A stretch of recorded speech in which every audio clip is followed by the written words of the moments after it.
Boyd Barrett. I feel following that last intervention that in talking about mental health, maybe members of Fine Gael are moving to the left, because that sounds uncannily like an injury to one is an injury to all. So, no, I welcome the sentiment. I welcome the sentiment, very much so. No, indeed. And can I just say, for Ceann Comhairle and to the House, I want to apologise. I will have to leave after my contribution because I have a meeting at 12, but I want to say I very much welcome the discussion. I also want to commend Ceann Comhairle on his proposal that we would have the symposium in September. I want to commend Deputy Brown on a piece of legislation that takes us further, essentially, towards removing the stigma around mental health and recognising, if you like, the legitimacy of people having mental health problems and not dealing with them in the sort of cruel and inhumane way that once upon a time was the case, and even to today, notwithstanding maybe the reasons often are slightly different, the wrong approaches to dealing with mental health issues. But I first of all, I don't doubt either any of the bona fides of people who spoke. I think all of us have been touched by this. I certainly have been touched, losing some very close friends to suicide, and I think all of us have an interest in resolving this. But I just want to maybe input something from as a student of psychology in university. I'm a big fan of Sigmund Freud.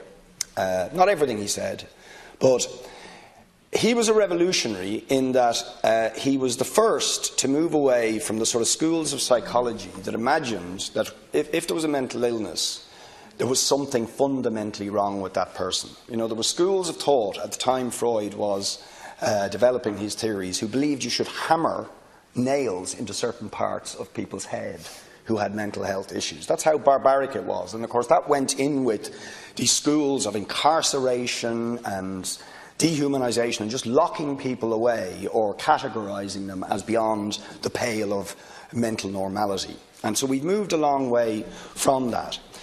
But there were a couple of absolutely critical things about Freud's revolutionary understanding of mental health that without which we won't grasp how to deal with this issue.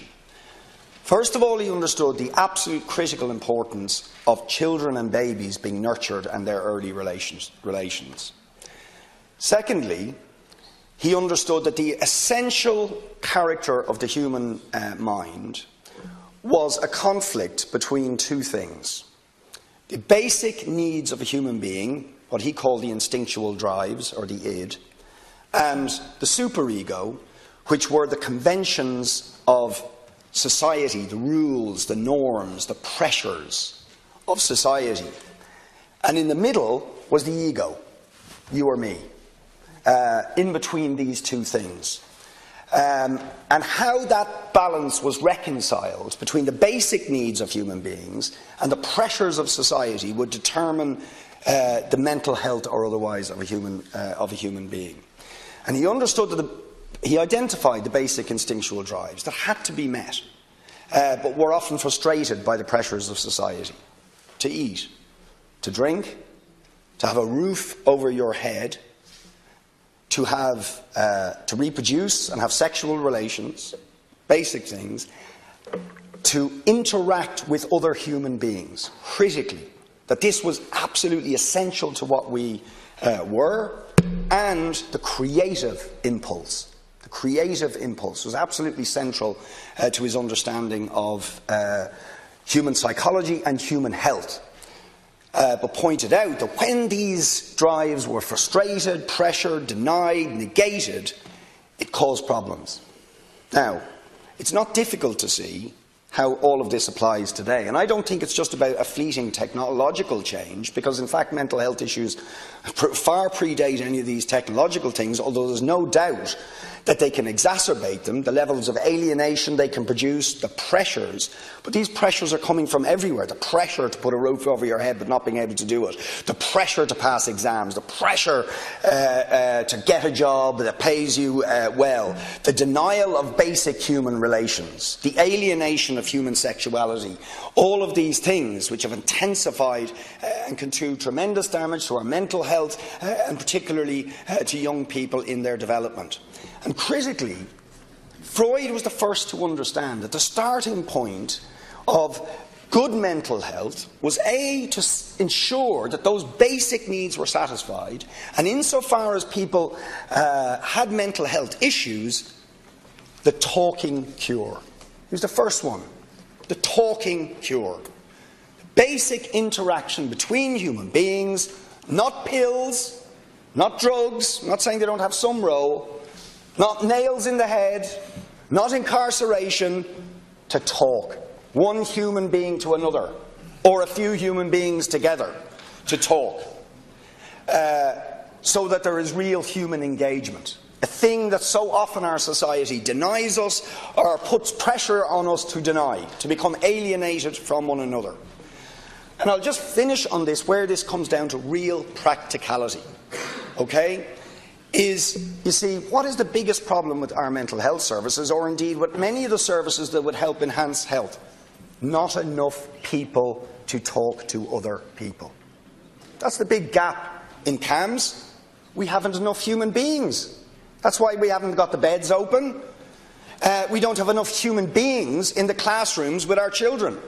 So their relationships are alienated. There's not enough teachers, there's not enough special needs. We need human beings. We even want to remove human beings from train stations, where the guy at the window talks to you in the morning, and replace it with a machine. So we have to remember that economic efficiency and all that, as important as some people might say it is, if it begins to replace human beings or not make available the human beings to do those jobs, we're on a road to nowhere and we can't solve these problems. And that follows right through to the 24-hour services, dual diagnosis, in other words, recognising the difference between somebody who has certain types of mental health problems and others, having the people in the schools to talk to our young people, or having, not having children in adult wards. It's having the human beings to provide all these specific needs and interactions and human relations and engagement that can allow us to really get through to people, talk to them, and deal with the issues that they are facing.